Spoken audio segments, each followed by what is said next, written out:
আসসালামু আলাইকুম। আমি মোসাম্মদ আফরিন। আমার বাবা নেই, গরিব ঘরের মেয়ে আমি। মাকে নিয়ে বড় হয়েছি। মা দেখে শুনে গ্রামবাসীরা সবাই মিলে বিয়ে শাদী দিয়েছিল। বিয়ের 1 বছর 1.5 বছর পরে স্বামী বিদেশে যায়। বিদেশে যায় ওইখানে বিয়ে শাদী করে তার সাথে আমার ডিভোর্স হয়ে গেছে। আজকে 4 বছর ধরে আছি। এখন একটা গার্জিয়ান খুঁজতেছি, সে যেন তার হাত ধরে সারা জীবন নিয়ে পাশে থাকে। আচ্ছা বলো, এই যে বিদেশে গেল স্বামী, তারপরে কি গিয়ে আর আপনার সঙ্গে যোগাযোগ করে নাই? বিদেশে যাওয়ার পরে 1 বছর যোগাযোগ ছিল, টাকা পয়সা দিছে, তখন সম্পর্ক ভালোই ছিল। তার 1 বছর পরে শুনতে পারি যে বিয়ে শাদী করছে একটা। তা আপনি কি আপনার বাড়িতে ছিলেন না আপনার শ্বশুর বাড়িতে? আমার শ্বশুর বাড়িতেই ছিলাম। যখন শুনতে পাইছি যে বিয়ে শাদী করছে আরেকটা, আর আস্তে আস্তে টাকা পয়সা দেওয়া বন্ধ করে দিছে, শাশুড়িরা কতদিন খাওয়াবে, শাশুড়ির বোঝা হয়ে গেছি। পরে আস্তে আস্তে খাওয়া দাওয়া বন্ধ করে দিত।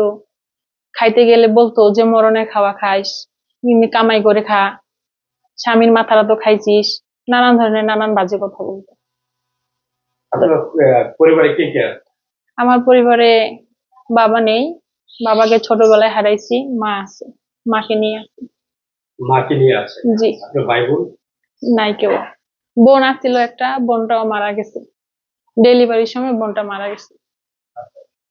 তো এই যে এত কষ্টের জীবন, বিয়ে হয়েছিল, একটু সুখের আশা ছাতা পেয়েছি, এই সুখ হারিয়ে, তাহলে এখন আপনার এই পরিবারটা কিভাবে চলবে? এখন মনে করেন আমি একটা বাসাতে কাজ করি, একটা বাচ্চাকে দেখাশোনা করি। ওইখান থেকে কিছু পাই, ওইখান থেকে একটু খাওয়া টাওয়া দেয়, আর ওইখান থেকে 2-3 হাজার টাকা দেয়, ওইটা দিয়ে আর কি মাকে নিয়ে কোনো মতন চলে। ওটা দিয়ে এখন জি। চলে। জি। তো পরবর্তীতে আপনার মা বিয়ের সাথে কোনো চেষ্টা করেছে? বিয়ে শাদীর চেষ্টা করছিল, ঘর আসে, বিয়ে শাদীর ঘর আসে, কিন্তু যৌতুক চায়। যৌতুক ছাড়া কথাই বলে না। আসলেই বলে যে 2 লাখ টাকা লাগবে, 3 লাখ টাকা লাগবে। এখন মনে করেন বাবাকে ছোটবেলায় হারাইছি, গ্রামে যারা ছিল চাচারা মুরব্বীরা সবাই মিলে দেখে শুনে দিছিল।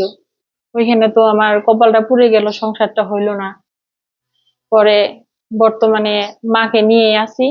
বিয়ে হওয়ার প্রায় 4 বছর, বিয়ে হওয়ার 1.5 বছর পরে যখন শুনতে পারি সে আরেকটা বিয়ে করছে, তারপরে ছাড়াছাড়ি হয়। এখন বর্তমানে 4 বছর ধরে ডিভোর্স।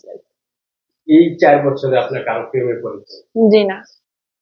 আপনার জীবনে কখনো প্রেম এসেছে? জি না। প্রেমের অফার আসে কিন্তু আমি সেগুলাতে যাই না, কারণ মাদ্রাসা লাইনে লেখাপড়া করছি তো, সেগুলার ক্ষেত্রে আমি কখনো যাই নাই। যে গার্জিয়ানরা দেখে শুনে দেওয়ার পরেই কপালটা এরকম পুড়ছে, পরে যদি আবার কোনো কিছু করি, পরে যদি সেরকম আবার হয়, এই ভয়ে কারোর সাথে কোনো রিলেশন করি না। ভয়ে প্রেম করেন? না। তো এখন যদি এই ভিডিও দেখে আপনার কেউ প্রেমে পড়ে? আমার এখন ভিডিও দেখে, আমি তো কষ্টের কথাগুলা সবার কাছে শেয়ারই করছি। আমার কষ্টের কথাগুলা, সুখ দুঃখ গুলা, আমার কথাগুলা শুনে বুঝে যদি ভালো মন মানসিকতা নিয়ে যদি আমার পাশে কেউ দাঁড়ায়, তাহলে আমি আশা করি আমার এই কথাগুলা শুনে তারপরে আমার পাশে কেউ দাঁড়াবে। তার সঙ্গে কি প্রেম করবেন না বিয়ে শাদী করবেন? প্রেম এগুলা ভাই আমি কোনো কিছু মানি না। মনে করেন যে ভালো লাগবে, মোবাইল নাম্বার দেওয়া থাকবে, যোগাযোগ করবে, ডাইরেক্ট বিয়ে শাদী করবে। বুঝছেন? মানে আপনার মার কার সঙ্গে কথা বলবেন? আপনার মার সঙ্গে না আপনার? আমার মা অসুস্থ, আমার সাথে কথা বললে হবে, মার সাথে কথা বললে হবে। আপনার সাথে সেই নাম্বার কি দিবেন? জি। এই নাম্বারটা দিলে কিন্তু অনেক ফোন আসতে পারে, ভালো মানুষ। হ্যাঁ, নাম্বারটা দিব। তাহলে নাম্বারটা বলুন। আমি নাম্বারটা বলতেছি: 013-500-21577। আরেকবার বলুন। 013-500-21577। এই যে এই নাম্বারে যারা ফোন দিয়ে, যারা এই বোনটিকে আপনাকে ভালোবাসতে চান কিংবা বিয়ে শাদী অথবা একটু সহযোগিতার হাত বাড়িয়ে দিতে চান, এই আফরিনের নাম্বারে যোগাযোগ করুন। তো এই বোন এই ফোনটি কে ধরবে, আপনি না আপনার মা? আমার কাছে থাকবে, কারণ মা তো কানে কম শুনে, একটু বয়স হয়ে গেছে না, এখন তো আমি কথা বলবো। আর যদি বিয়ে শাদীর বিষয়ে কেউ কথা বলতে চান, আমার মার সাথে কথা বলবেন, সমস্যা নাই। লোকজন নিয়ে আসবেন, বাসায় আসবেন, কথাবার্তা বলে তারপরে বিয়ে শাদীর কথা বলবেন। কোন জেলার ছেলেদেরকে বিয়ে করবেন? এখন ভালো মন্দ সব জেলাতেই আছে। যে নাম ধরে বলবো যে অমুক জেলার ছেলেরা খারাপ বা মেয়েরা খারাপ, সব জায়গাতেই ভালো মন্দ আছে। যে কোনো জেলাতেই হোক বাংলাদেশের ভিতরে ভালো মন মানসিকতা নিয়ে, আমারও ভালো মন মানসিকতা নিয়ে দুজনেরই মনে করেন যে সুখ দুঃখের কথাগুলো আমি বলছি, এগুলা জানে শুনে বুঝে আসবেন। আমার গার্জিয়ান মা আছে, আলাপ আলোচনা করবে, আপনারও গার্জিয়ান আসবে, তারপরে দেখে শুনবে। যে কোনো এলাকারই হোক, আমার কোনো সমস্যা নেই। দর্শক, আপনি যে কেউ যদি ভালোবাসতে চান অথবা বিয়ে শাদী করতে চান, আপনাদের সঙ্গে যোগাযোগ করবেন। যে নাম্বার দেওয়া আছে সেই নাম্বারে অযথা কেউ ফোন দিয়ে ডিস্টার্ব করবেন না। যে সহযোগিতা কিংবা প্রকৃত যে ভালোবাসতে চান সেই করবেন। আপনার আর কিছু বলার আছে আমাদের দর্শকদের উদ্দেশ্যে?